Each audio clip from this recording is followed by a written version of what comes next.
Do you prefer living in an old building or a modern house?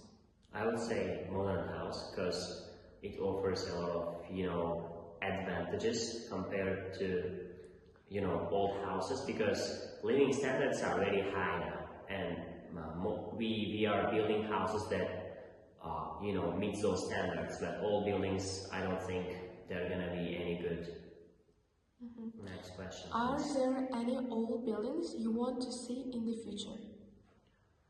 Well, I guess I would like to see like old castles in Samarkand, which were built during the Timurid Empire.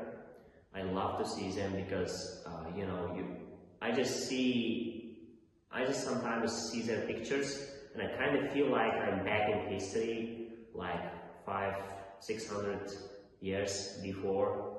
So I do want to see those like old buildings, castles, to know more about my history, my country's history. Should old buildings be preserved? Old buildings.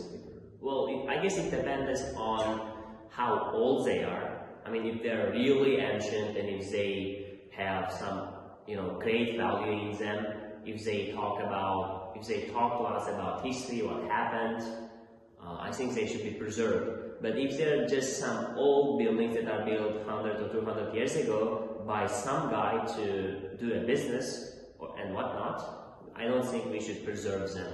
If they do not possess historical value, we should not just preserve them.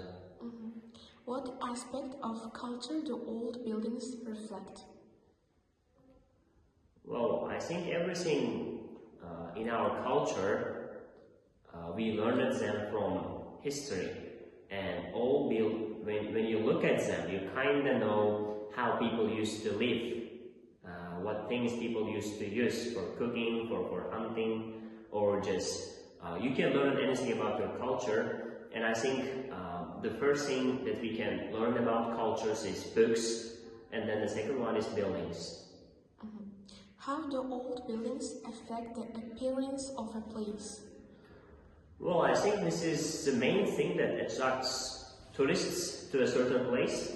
I mean, you know about Eiffel Tower or the Statue of Liberty, and many people go to see those buildings or statues just to enjoy by looking at them.